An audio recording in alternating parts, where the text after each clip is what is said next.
নবী সাল্লাল্লাহু আলাইহি ওয়াসাল্লাম বলেছিলেন যে আগামীকাল সকালে আমি এমন একজনের হাতে ইসলামের পতাকা তুলে দিব যাকে আল্লাহও ভালোবাসেন, তার নবীও ভালোবাসেন, এবং যে নিজে আল্লাহকে ভালোবাসে এবং আল্লাহ রাসূলকে ভালোবাসে। সকল সাহাবী আকাঙ্ক্ষা করতে লাগলো যে আমিই হব সেই সাহাবী। ওমর রাদিয়াল্লাহু আনহু আকাঙ্ক্ষা করতে লাগলেন হয়তো আমিই হব সেই সাহাবী যার হাতে আল্লাহ রাসূল সাল্লাল্লাহু আলাইহি ওয়াসাল্লাম পতাকা তুলে দিবে। ফজরের নামাজের পরে নবী সাল্লাল্লাহু আলাইহি ওয়াসাল্লাম, যখন আমরা রাসূলের নাম শুনবো, দরুদ পড়বো, অন্ততপক্ষে সাল্লাল্লাহু আলাইহি ওয়াসাল্লামটুকু বলবো। ফজরের নামাজের পর নবী সাল্লাল্লাহু আলাইহি ওয়াসাল্লাম বললেন, আলী কোথায় রাদিয়াল্লাহু আনহু, আলী কোথায়? বলা হলো যে আলী রাদিয়াল্লাহু আনহুর চোখ উঠেছে, চোখের সমস্যা রয়েছে। নবী করিম সাল্লাল্লাহু আলাইহি ওয়াসাল্লাম তাকে ডেকে আনতে বললেন, তাকে ডেকে নিয়ে আস। তাকে ডেকে আনা হলো। দেখা গেল তার চোখের অবস্থা আমার চেয়ে অনেক খারাপ। চোখটা ফুলে গেছে এবং লাল হয়ে গেছে। মরুভূমিতে চোখ ওঠা কিন্তু খুব ভালো একটা সিমটম না। অনেক ভাইরাস থাকে, এগুলো ইফেক্টেড হয়ে গেলে চোখটা উঠে যায়। যুদ্ধের মাঠে তার চোখ উঠে গেছে এবং চোখের ব্যথায় তিনি কাতরাচ্ছেন। নবী সাল্লাল্লাহু আলাইহি ওয়াসাল্লাম তাকে ডাকলেন, ডেকে তার মুখের পবিত্র থুথু, যেটাকে আমরা লালা বলি, এই পবিত্র লালা মোবারক আলী রাদিয়াল্লাহু আনহুর চোখের মধ্যে লাগিয়ে দিলেন। লাগানোর সাথে সাথেই আলী রাদিয়াল্লাহু আনহু নিজেই বলছেন যে লাগানোর সাথে সাথেই আমার এমন মনে হলো যে আমি এই চোখে বেশি দেখতে পাচ্ছি আগের চোখের চাই। তা আমাদের চোখে তো আর সেই লাগানোর মানুষ নাই। তো আমরা সেই মানুষটার শানে দরুদ পড়তে পারি, আশা করা যে আল্লাহ পাক এই ওসিলায় আমাদের চোখটাও ঠিক করে দিতে পারেন। আমরা সবাই একবার দরুদ পড়ি, আল্লাহুম্মা সাল্লি আলা মুহাম্মাদ ওয়া আলা আলি মুহাম্মাদ কামা সাল্লাইতা আলা ইব্রাহিম ওয়া আলা আলি ইব্রাহিম ইন্নাকা হামিদুম মাজিদ। আল্লাহুম্মা বারিক আলা মুহাম্মাদ ওয়া আলা আলি মুহাম্মাদ কামা বারাকতা আলা ইব্রাহিম ওয়া আলা আলি ইব্রাহিম ইন্নাকা হামিদুম মাজিদ। নবী করিম সাল্লাল্লাহু আলাইহি ওয়াসাল্লাম একটা হাদিসের মধ্যে বলেছেন, কেউ যদি রাসূলুল্লাহ সাল্লাল্লাহু আলাইহি ওয়াসাল্লামের উপরে একবার দরুদ শরীফ পড়ে, আল্লাহ রাব্বুল আলামিন তাকে 10 বার গ্রহণ করবেন ইনশাআল্লাহ। তার আমলনামা থেকে 10টা পাপকে মিটিয়ে ফেলা হবে এবং তার আমলনামায় 10টা পুণ্য বা নেকি লিখে দেয়া হবে। তার মর্যাদা আল্লাহ পাক 10 গুণ বৃদ্ধি করে দিবেন ইনশাআল্লাহ। আরেকটা হাদিসে নবী সাল্লাল্লাহু আলাইহি ওয়াসাল্লাম বলেছেন, সবচেয়ে কৃপণ সেই ব্যক্তি যার সামনে মুহাম্মদ সাল্লাল্লাহু আলাইহি ওয়াসাল্লামের নাম উচ্চারিত হয়েছে কিন্তু সে তার শানে দরুদ পড়ে নাই। এর চেয়ে কৃপণ কোন ব্যক্তি পৃথিবীতে নাই। আল্লাহ রাব্বুল আলামিনের স্পেশাল এক শ্রেণীর ফেরেশতা আছেন, মালায়েকা, যারা উম্মতের দরুদ গুলোকে কালেক্ট করতে থাকেন। যখনই কেউ দরুদ পড়ে এবং সালাম পেশ করে নবী সাল্লাল্লাহু আলাইহি ওয়াসাল্লামের উপরে, এই স্পেশাল শ্রেণীর ফেরেশতারা এগুলো সংগ্রহ করে নবী সাল্লাল্লাহু আলাইহি ওয়াসাল্লামের কাছে পৌঁছে দেন এবং তিনি জবাব দিয়ে থাকেন, সালামের উত্তর দিয়ে থাকেন। আরেকটা হাদিস আমি বলেছিলাম এই সিজনে, আবারও বলছি, নবী করিম সাল্লাল্লাহু আলাইহি ওয়াসাল্লাম মিম্বরের প্রথম সিঁড়িতে তখন বলছেন আমিন, আবার দ্বিতীয় সিঁড়িতে গিয়ে বলছেন আমিন, তৃতীয় সিঁড়িতে গিয়ে বলছেন আমিন। সাহাবায়ে কেরাম রাদিয়াল্লাহু আনহুম জিজ্ঞাসা করলেন, আপনাকে তো কখনো এমন করতে দেখিনি, সিঁড়িতে উঠে আপনি আমিন বলছেন কেন? নবী করিম সাল্লাল্লাহু আলাইহি ওয়াসাল্লাম বলছেন, যখন আমি প্রথম সিঁড়িতে আছি তখন জিবরাইল আলাইহিস সালাম এসে আমাকে বললেন, ধ্বংস হোক সেই ব্যক্তি যে তার পিতামাতাকে পেয়েছে বা দুজনের একজনকে পেয়েছে, তাদের খেদমত করে জান্নাত লাভ করতে পারেনি, সে ব্যক্তি ধ্বংস হোক। আমি বলেছি আমিন। আমরা যে যুগে বসে আছি এখন, এই যুগের মধ্যে আপনি দেখবেন দিন দিন এই সমস্যাটা বাড়ছে যে পিতা মাতার সাথে এখন দাস দাসীর মতো আচরণ করা হয়। আর আমরা যারা যুবক আছি তাদের অনেকেই মনে করে যে তারা পিতামাতার বিরুদ্ধে তাদের মত প্রকাশের স্বাধীনতা রাখে, এমনটা তারা মনে করে। অনেক ক্ষেত্রে দেখা যায় যে পিতা বা যে মা কষ্টের পর কষ্ট সহ্য করে তাদেরকে বড় করলো, শেষ বয়সে গিয়ে সেই পিতামাতাকেই এই সন্তান বৃদ্ধাশ্রমে পাঠিয়ে দিচ্ছে। আবার এখানে কিছু কিছু ক্ষেত্রে পিতা মাতাদেরও কিছু দোষ আছে, তারাও সন্তানদেরকে সঠিক আদর্শে বড় করতে পারেন নাই। কোরআন এবং সুন্নাহর আদর্শে বড় না করার কারণে সারা জীবন কষ্ট করার পর সেই সন্তানই তাকে পাঠিয়ে দিচ্ছে বৃদ্ধাশ্রমে, কখনো কখনো লাইভে এসে আত্মহত্যা করতে হচ্ছে। এগুলো শেষ জামানার সাইন। আর কোন সাইনের জন্য অপেক্ষা করছেন? রাসূল সাল্লাল্লাহু আলাইহি ওয়াসাল্লাম বলেছেন যে আখিরুজ জামানে পিতামাতার সাথে দাস দাসীর মতো আচরণ করা হবে। সম্পত্তির জন্য সন্তান মাকে হত্যা করবে, পিতাকে হত্যা করবে। সম্পত্তির জন্য ভাই ভাইকে হত্যা করবে, প্রতিবেশীকে হত্যা করবে। এগুলো সব আখিরুজ জামানের নিদর্শন। আর কোন নিদর্শনের জন্য অপেক্ষা করছেন? নবী করিম সাল্লাল্লাহু আলাইহি ওয়াসাল্লাম বলেছেন, শেষ জামানায় মেয়েরা কাপড় পরবে, তারপরেও নগ্ন থাকবে। আর কোন নিদর্শনের জন্য অপেক্ষা করছেন? নবী সাল্লাল্লাহু আলাইহি ওয়াসাল্লাম বলেছেন, وأن ترى الحفاة العراة العالة رياء الشاء يتطاولون في البنيان। কিয়ামতের অন্যতম আলামত বা সাইন হচ্ছে সমাজের সবচেয়ে নিম্ন শ্রেণীর মানুষেরা, যাদের পায়ে স্যান্ডেল ছিল না, গায়ে জামা ছিল না, এই শ্রেণীর মানুষেরা উঁচু উঁচু অট্টালিকা নির্মাণের প্রতিযোগিতা করবে। ফান্তাজিরিস সাআহ, তখন কিয়ামতের অপেক্ষা করো। বিগত 300 বছরের বিশ্বের দিকে তাকিয়ে দেখবেন, যাদের এক সময়ে গায়ের জামা ছিল না, তারা আজকে 100-200 তলা বিল্ডিং করেছে।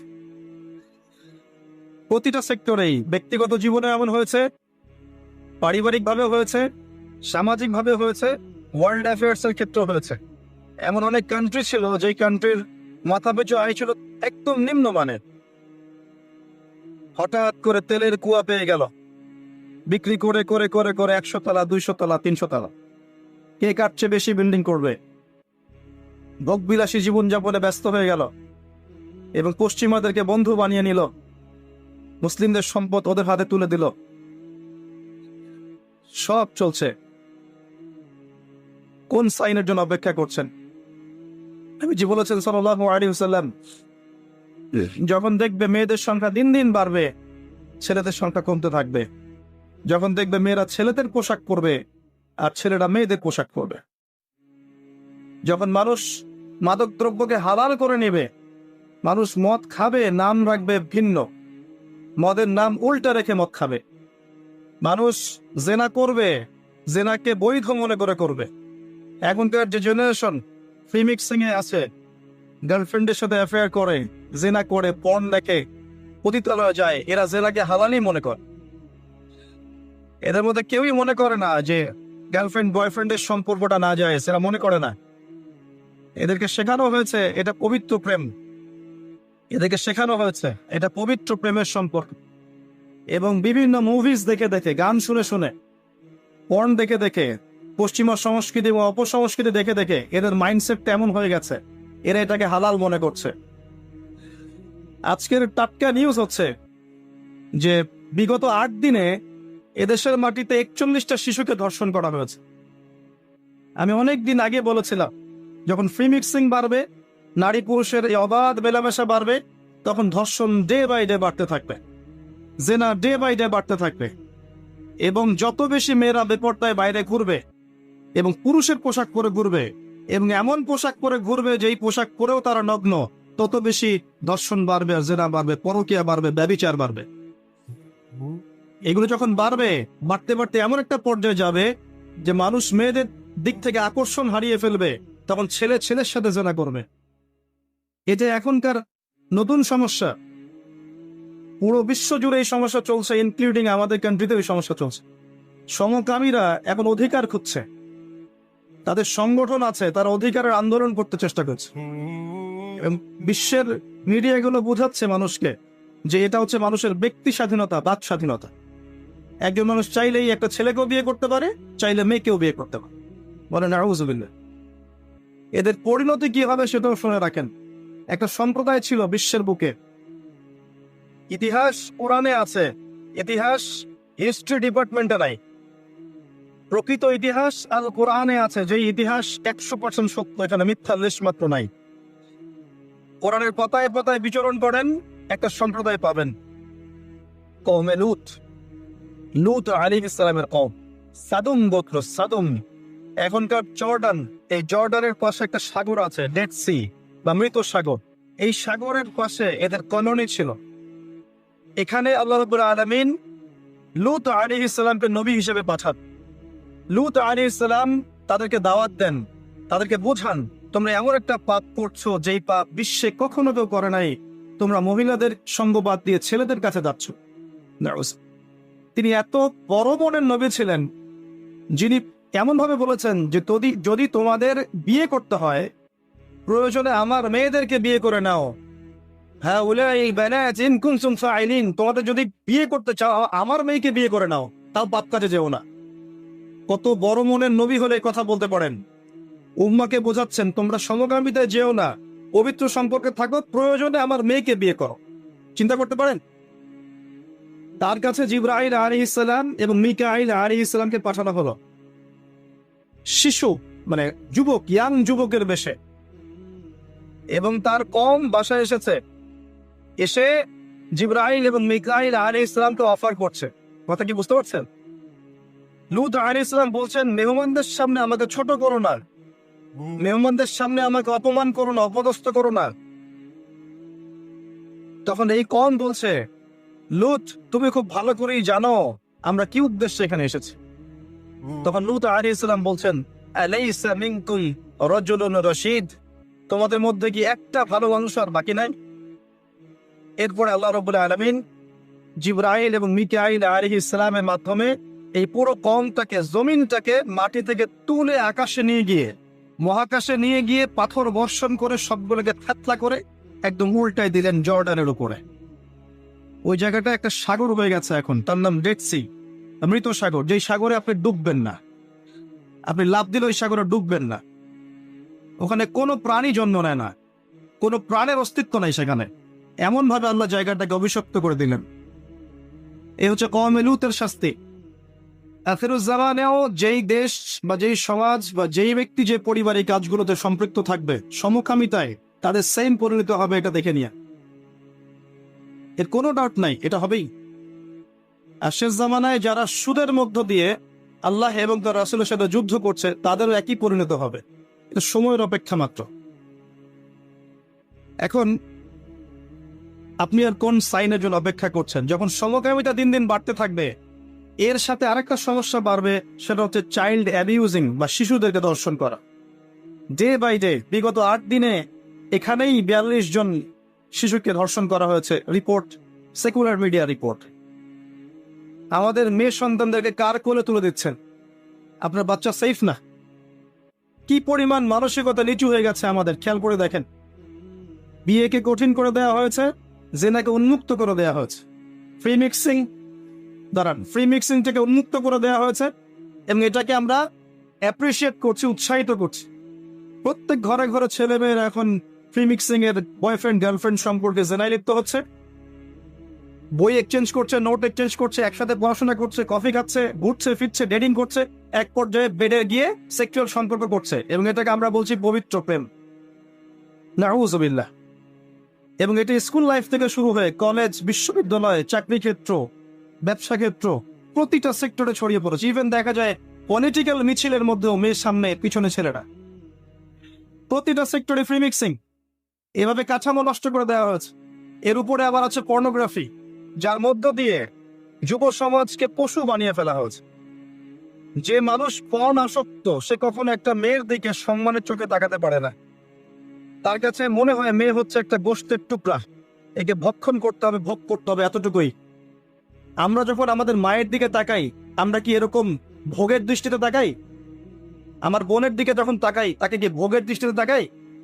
ইভেন আপনার হালাল বিয়ে করে স্ত্রী, তার দিকে যখন আপনি তাকান, একটা ভালোবাসা প্রেম নিয়ে তাকান, এটা কি ভোগের মতো, পশুত্বের দৃষ্টি? কিন্তু একটা ধর্ষক যখন একটা ভিকটিমের দিকে তাকায়, তার দৃষ্টিটা হচ্ছে একটা পশুত্বের দৃষ্টি। এই দুইটা দৃষ্টির পার্থক্য আমরা বুঝতে পারছি না। যখন পর্ন আসক্ত হয়ে যাবে পুরো জেনারেশন, তখন ভিতর থেকে তারা পশু হয়ে যাবে, সুযোগ পেলেই ধর্ষণ করবে। যখন সে একটা মেয়েকে একা পাবে, সুযোগ পেলেই সে সুযোগ হাতছাড়া করবে না। যখন বাচ্চাদেরকে একা পাবে, তাকেও ধর্ষণ করে ফেলবে। দিন দিন দিন দিন বাচ্চাদের ধর্ষণ বাড়ছে, এবং যারা ধর্ষণ করছে এদেরকে আমরা প্রকাশ্যে এনে ফাঁসি দিতে পারছি না। ইসলামের এটাই বিধান ছিল, এদেরকে প্রকাশ্যে জনসমক্ষে ফাঁসি দেওয়া, যাতে আরো 10টা মানুষ এখান থেকে শিক্ষা নিতে পারে। আমরা করতে পারছি না। এখানে আইনের দুর্বলতা আছে, তার ফলশ্রুতিতে দেখা যায় মানুষ পার পেয়ে যাচ্ছে, এবং ডে বাই ডে ধর্ষণ বাড়ছে। আপনি কি মনে করছেন আপনার ঘরের মা বোন সেফ? আমার ঘরের মা বোন সেফ? আমার ঘরের কন্যা সন্তান সেফ? আমরা পৃথিবী থেকে চলে যাওয়ার পরে আগামী 10, 20, 30 বছর পর কোন বিশ্বরা ফেস করবে আল্লাহ ভালো জানে। কারো কোনো ফিকির আছে? আমরা পড়ে আছি ছোটখাটো বিষয়ে ইখতিলাফ নিয়ে, কে কাকে গালি দিব, কে কাকে গীবত করব, কার তহমত দিব, কে কোথায় হাত বাঁধবো, আমিন জোরে বলবো না আস্তে বলবো, মৌলিক সমস্যাগুলো নিয়ে মানুষের মাথা ব্যথা কমে গেছে। এবং আপোষে অভ্যন্তরীণ ইখতিলাফ, বিভক্তি করতে করতে আমরা মুসলিম উম্মাহকে কেটে আজকে টুকরা টুকরা করে ফেলেছি। না আছে কোনো ইউনিটি, না আছে কোনো ঐক্য, না কোনো ইমারা, না কোনো জামাআহ। আমরা বিভক্ত জীবনযাপন করছি, আর সমস্যাগুলো বাড়তেই আছেন। কে সলিউশন দিবে? গভর্নমেন্টের একার পক্ষে কি সলিউশন দেওয়া সম্ভব? প্রশাসনের একার পক্ষে সব সমস্যা ডিল করা সম্ভব? যদি আমরা প্রত্যেকে যার যার অবস্থান থেকে সচেতন না হই, দায়িত্ব পালন না করি, তাহলে আমাদের এই পুরো সমাজটা নষ্ট হয়ে যাবে। সমাজ নষ্ট হয়ে গেলে আমরাও ভালো থাকতে পারবো না। আমার ঘরেও সেই বিষ বাষ্প আসবে। সমাজ যদি ধ্বংস হয়ে যায়, আমার ঘরও সেফ থাকবে না, আমার ঘরেও সেই ফিতনা আসবে, তখন আমাকেও ভিকটিম হতে হবে। এগুলো আখিরুজ্জামানের সাইন।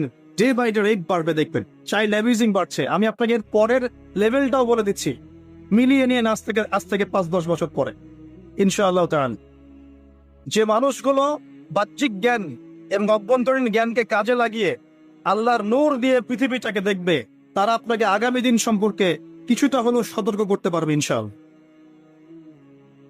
আর আমি অনেকদিন বলেছি, বাহ্যিক নলেজ আপনি বই পড়ে পেতে পারেন, আলেম ওলামার সহবতে গিয়ে পড়তে পারেন, কনস্ট্রাকটিভ সিলেবাসে পড়াশোনা করলে করতে পারেন, কিন্তু ইন্টারনাল নলেজ আল্লাহর পক্ষ থেকে আসে। যখন আসবে, কখন আসবে? যখন আপনার কলবের মধ্যে আল্লাহর নূর থাকবে। নূর কখন থাকবে? যখন একটা কলব বেশি বেশি আল্লাহ জিকির করে, যখন বেশি বেশি মানুষ কোরআন তেলাওয়াত করে, কোরআন নিয়ে ভাবে, চিন্তা করে, গবেষণা করে, হাদিস নিয়ে ভাবে, ফিকির করে, তাদাব্বুর করে, তাফাক্কুর করে। যখন একটা কলবের মধ্যে হিংসা থাকে না, বিদ্বেষ থাকে না, রিয়া অহংকার থাকে না, লোক দেখানোর বিষয় থাকে না, দুনিয়ার প্রেম থাকে না, মোহ থাকে না, তখন কলবের মধ্যে নূর আসে। এই নূর যখন আসবে, তখন আপনি খিদির আলাইহিস সালামের মতো দূর পর্যন্ত দেখতে পারবেন ইনশাআল্লাহ। কেন নৌকা ফুটা করা হয়েছে, কেন এই বাচ্চাকে হত্যা করা হয়েছে, আর কেন দেয়াল নির্মাণ করা হয়েছে, আপনি খিদিরের মতো বুঝতে পারবেন আলাইহিস সালাম, যেটা মূসা আলাইহিস সালাম বুঝতে পারেন নাই। আমার কথা কি ধরতে পারেন? সূরা কাফের মধ্যে এটা আছে না? মূসা আলাইহিস সালামের কাছে বাহ্যিক দৃষ্টি ছিল, আর খিদির আলাইহিস সালামের কাছে বাহ্যিক জ্ঞান, ইন্টারনাল অবজারভেশন দুটোই ছিল। তাই তিনি অনেক দূর পর্যন্ত দেখতে পেরেছেন। আল্লাহ নূর যখন আসবে কলবে, আপনিও দেখতে পারবেন। আগামীতে কি হবে আপনাকে আমি একটু ধারণা দিচ্ছি। আগামীতে ইনশাল্লাহ দেখবেন চাইল্ড অ্যাবিউজিং এর সাথে সাথে মানুষ গবাদি পশুর সাথে জানা করা শুরু করে। আল্লাহর উপর ভরসা করে কথাটা বলে যাচ্ছে মিলিয়ে নিয়ে। একটা দিন বলেছিলাম অনেক দিন আগে, আজকে থেকে 5 থেকে 7 বছর আগে, যে একটা সময় আসবে যখন সমাজের মধ্যে ক্যাশ, কাগজের টাকা বলে কিছু থাকবে না।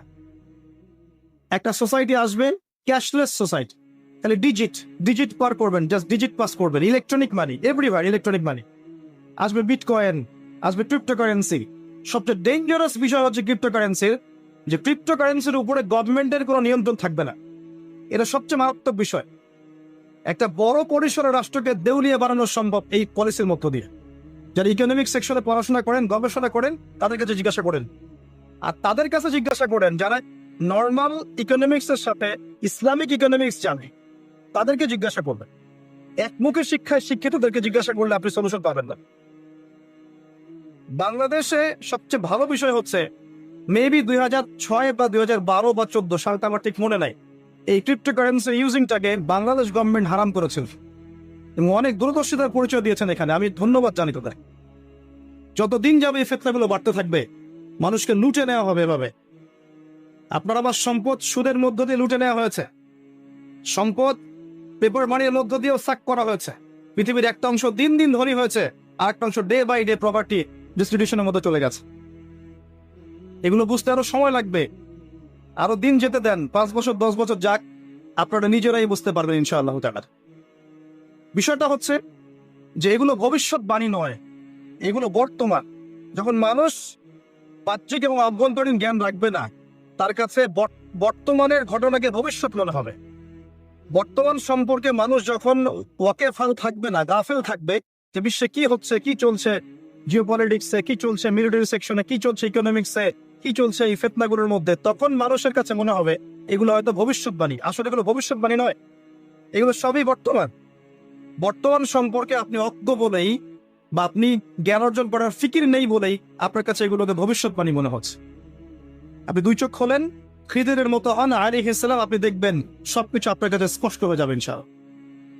আমরা এমন একটা সময় বাস করছি যেখানে আখিরুজ্জামানের ম্যাক্সিমাম সাইনগুলো দেখা যাচ্ছে। ম্যাক্সিমাম ডে বাই ডে আপনি ধর্ষণের বৃদ্ধি দেখতে পারবেন, ডে বাই ডে আপনি জেনা বাড়বে দেখবেন, মাদক দ্রব্য মানুষ বেশি বেশি খাবে। একটা মানুষ খুঁজে পাবেন না যে ব্যক্তি সুদ থেকে 100% মুক্ত থাকতে পারবে, একটা মানুষও পাবেন না। কিসের দাড়ি আর কিসের আমার টুপি আর কিসের জুব্বা, এগুলো বাদ দেন, বাহ্যিক বিষয় বাদ দেন, ইন্টারনালে আসেন।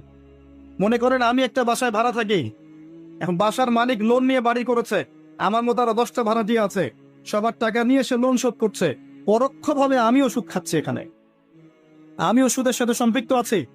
এটা সেই জামানা যে জামানা সম্পর্কে নবী সাল্লাল্লাহু আলাইহি ওয়াসাল্লাম বলেছিলেন যে ব্যক্তি সুদ থেকে দূরে থাকতে চাইবে, আখিরুজ্জামানে তার গায়েও সুদের ছিটাফোঁটা গিয়ে লাগবে, কেউ মুক্ত থাকতে পারবে। টপ টু বটম দেখবেন সুদি কারবারের সয়লা। আর কেন রাগ হচ্ছেন আমার সাথে? আল্লাহ রাব্বুল আলামিন পবিত্র কোরআনে বলেছেন, ইয়া আইয়ুহাল্লাযীনা আমানু, আমি আপনাকে আল্লাহর কালামটুকু শোনাতে এসেছি। জোর করে কাউকে কিছু মানানো যায়? এটা ইসলাম শেখায়? ইসলাম তরবারির জোরে কোনো কিছুকে মানতে শেখায়? ইসলাম শুধু দাওয়াত দিতে শেখায়। ফাযাক্কির ইন্নামা আনতা মুযাক্কির, শুধু অনুবাদ করতে চাচ্ছি আল্লাহর কথা। যে কোনো আলেমের কাছে গিয়ে অনুবাদের সত্যতা যাচাই করে নিয়েন। আল্লাহ বলছেন, ইয়া আইয়ুহাল্লাযীনা আমানু, হে মুমিনগণ, ইত্তাকুল্লাহ, তোমরা আল্লাহকে ভয় করো, ওয়া যারু মা বাকিয়া মিনার রিবা, সুদগুলো ছেড়ে দাও, সুদের অবশিষ্ট অংশগুলো ছেড়ে দাও। ইন কুনতুম মুমিনিন, যদি প্রকৃত অর্থে মুমিন হয়েছে। ওয়া ইন লাম তাফআলু, যদি তোমরা এই কাজটা না করো, অর্থাৎ সুদ না ছেড়ে দাও। ওয়া ইন লাম তাফআলু, যদি তোমরা সুদ না ছাড়ো, কে বলছেন? ফাযানু বিহারবি মিনাল্লাহি ওয়া রাসূলিহি, তাহলে আল্লাহ এবং তার রাসূলের সাথে যুদ্ধের ঘোষণা শুনে রাখ। Path is yours, the road is yours, রাস্তা আপনার, পথ আপনার। চুজ ইউর পাথ, আপনি আপনার রাস্তা সিলেক্ট করেন। আপনি আল্লাহর সাথে যুদ্ধ করবেন, তার নবীর সাথে যুদ্ধ করবেন, নাকি এগুলো ছেড়ে দিয়ে আল্লাহ ওয়ালা হবেন? আপনার সিদ্ধান্ত। কে আপনাকে বাধ্য করবে? কেউ নেই বাধ্য করার, কেউ বাধ্য করবে না আপনাকে। এটা আপনি ফিকির করবেন। সারা জীবন যে হারাম রিজিকটা আপনি খাচ্ছেন, এইটা দিয়ে কি আপনার হজটা কবুল হবে কিনা, এটা দিয়ে আপনার উমরাটা কবুল হবে কিনা, এই টাকায় যখন সন্তান সন্ততি বড় হবে এরাও আল্লাহ ওয়ালা হবে কিনা, আপনি ফিকির করেন। আপনি চিন্তা করেন যে নবী মুহাম্মদ সাল্লাল্লাহু আলাইহি ওয়াসাল্লাম জেনা শব্দটা মুখ থেকে বলতেও লজ্জা পেতেন, জানেন? আমাদের নবীজি জেনা শব্দটা মুখ দিয়ে বলতেও লজ্জা পেতেন। একজন সাহাবী এসেছেন, এসে বলেছেন যে আমি অন্যায় করেছি ইয়া রাসূলুল্লাহ, আমি অন্যায় করেছি ইয়া রাসূলুল্লাহ, আমাকে পবিত্র করুন, দুনিয়াতে আমাকে শাস্তি দিয়ে দিন, পরকালে আমাকে কোনো শাস্তি দিয়েন না। নবীজি মুখ ফিরিয়ে নেন, একবার ডানে একবার বামে মুখ ফিরিয়ে নেন, তার কথা যেন তিনি শুনছেন না। তাই যাও বাসায় গিয়ে ক্ষমা চাও, আল্লাহ মাফ করে দিবে। কিন্তু সেই ব্যক্তি নাছরবান্দা, না আমাকে পবিত্র করেন, আমি অন্যায় করেছি, হুদুদ কায়েম করেন। তখন নবীজি বাধ্য হয়ে বলছেন, আবিকা মাজনুন, তুমি কি পাগল? তখন সেই ব্যক্তি বলছেন, না ইয়া রাসূলুল্লাহ, আমি পাগল নই, আমি অন্যায় করেছি, আমাকে পবিত্র করেন। কি তাড়না, যাতে আল্লাহর কাছে তাকে পরকালে শাস্তি পেতে না হয়, দুনিয়াতে শাস্তি দিয়ে দেন। কি তাড়না! এরকম মানুষ আছে এখন? চিন্তা করেন। তখন নবীজি বলছেন, এই কথাটা শোনেন, নবী সাল্লাল্লাহু আলাইহি ওয়াসাল্লাম বলছেন, তুমি কি করেছো? তুমি কি এমন কাজ করেছো? লিসেন, তুমি কি এমন কাজ করেছো? সুরমা দানি থেকে সুরমা বের করার সময় আমরা যেভাবে বের করি, তুমি কি এমন কিছু করেছো? আমি কি বুঝাতে পারছি? এখানে সবাই অ্যাডাল্ট, ব্যাখ্যা করার প্রয়োজন আছে? সুরমা দানি থেকে সুরমা বের করার জন্য আমরা যা করি, তুমি কি তেমন কিছু করেছো? খেয়াল করে দেখেন, প্রিয় নবী সাল্লাল্লাহু আলাইহি ওয়াসাল্লাম মুখে জিনা শব্দটা বলছিলেন না, বলতেও চাচ্ছেন। তিনি এত উচ্চ মানের ভদ্র মানুষ, সুবহানাল্লাহ সাল্লাল্লাহু আলাইহি ওয়াসাল্লাম। সেই নবীর একটা কথা আপনাকে শুনুন। সেই নবীজি বলেছেন সহিহ বুখারীর হাদিস যে সুদের পাপের ৭৩টা শাখা আছে, যার সবচেয়ে নিম্ন শাখা নিজের মায়ের সাথে জেনা করা। আর আমি কিভাবে আপনাকে বোঝাবো যে এটা তিনি কত বড় পাপ করেছে? কাদের জন্যে? স্ত্রীর জন্যে? স্ত্রীর জন্য খাচ্ছে, সন্তানের জন্য খাচ্ছে, পরবর্তী প্রজন্ম মানুষ করার জন্য, বা দুনিয়ার স্বার্থে? বিশ্বাস করেন, ওয়াল্লাহি আল্লাহর কসম করে বলছি, বিশ্বাস করেন, আপনার ইন্তেকালের পরে 40 দিন সময় লাগবে না এদের আপনাকে ভুলে যেতে। ওয়াল্লাহি আল্লাহর কসম করে বলছি, এই মানুষগুলোর কেউই আপনার প্রকৃত অর্থে আপন নন। আপনার অবস্থানকে তারা ভালোবাসে, আপনাকে তারা ভালোবাসেন। আপনাকে শুধু আপনার রব আল্লাহ ভালোবাসেন। আপনি তার উপর তাওয়াক্কুল করে হারাম ছেড়ে দেন, আপনাকে আল্লাহ পাক বেহিসাব রিজিক দেবে ইনশাআল্লাহ তাআলা। মানুষ মানুষের অবস্থানকে মূল্যায়ন করে, আপনার পরে তার আপনাকে মনে রাখবে না। আপনি আমি যদি আজকে পৃথিবীতে নাও থাকতাম, আজকে যদি আমরা পৃথিবীতে নাও থাকতাম, পৃথিবীর ঘূর্ণন কমে যেত না। পৃথিবী ঘুরতই, রাত হতো, দিন আসতই, আমাদের স্ত্রী সন্তানরা বেঁচে থাকতো, মা বোনরা বেঁচে থাকতো, সবাই যার যার জায়গায় ঠিকই থাকতো, আমরাই থাকতাম না। এটাই বাস্তবতা, এটাই দুনিয়ার নির্মম বাস্তবতা। তাহলে এই দুনিয়ার সংক্ষিপ্ত জীবনে কাদের কথা চিন্তা করে আপনি আল্লাহর অবাধ্যতা করছেন? কাদের কথা চিন্তা করেন? স্ত্রী সন্তান পরিবার পরিজন ছেড়ে দেন, আল্লাহর ওয়াস্তে হারাম ছেড়ে দেন, হালালে চলে আসেন। আমরা ইসলাম নিয়ে অনেক বড় বড় কথা বলি, কিন্তু সবচেয়ে বড় কথাটা হচ্ছে এই আয়াতটা, যেটা আমি তেলাওয়াত করতে যাচ্ছি। ইয়া আইয়ুহাল্লাযীনা আমানু, হে মুমিনগণ, আলাইকুম আনফুসাকুম, তোমরা নিজেরা আগে নিজেদের নফসটাকে ঠিক করো। নিজেরা ভালো হও, পরের দিকে আঙ্গুল পরে উঠাও। নিজেরা ঠিক হও। নিজে আগে জ্ঞান অর্জন করি, নিজে আগে আমল করি, নিজে আগে হালাল খাই, নিজে পরিবার ঠিক করি, নিজে আমি দিন ইসলামের জন্য ক্ষুদ্র পরিসরে কিছু করার চেষ্টা করি, অন্যের ভুলের দিকে আঙ্গুল পরে উঠাই। দেখবেন ইনশাআল্লাহ প্রত্যেকে যদি নিজের ফিকির করি, আস্তে আস্তে সমাজ ঠিক হয়ে যাবে ইনশাআল্লাহ। নিজে ঠিক না হলে কিচ্ছু ঠিক হবে না। আর নিজে ঠিক না হয়ে মানুষকে ঠিক করতে যাওয়া ঠিক নয়। একটা বাতি যখন জ্বলবে, একটা বাতি থেকে আরো অনেক বাতি জ্বলবে ইনশাআল্লাহ। আল্লাহ পাক আমাদের সবাইকে হালাল রিজিক অন্বেষণ করার তৌফিক এনায়েত করুন, আমিন। যাদের হালাল রিজিকের সমস্যা আছে, আল্লাহ পাক যেন বেহিসাব রিজিকের ব্যবস্থা করে দেন, আমিন। এগুলো আখিরুজ জামানের সাইন। আপনি কোন সাইনের জন্য অপেক্ষা করছেন? বেশি থেকে বেশি মানুষকে হত্যা করা হবে আখিরুজ জামানে, বেশি থেকে বেশি। শুধু প্রথম বিশ্বযুদ্ধের ইতিহাস পড়ে দেখেন, কত কোটি মানুষকে হত্যা করা হয়েছে। দ্বিতীয় বিশ্বযুদ্ধের ইতিহাস পড়ে দেখেন, তার চেয়ে বেশি মানুষকে হত্যা করা হয়েছে। আর সামনে তো আসতে যাচ্ছে নিউক্লিয়ার ওয়ার। সামনে আল্লাহু আ'লাম কত বছর বাকি আছে।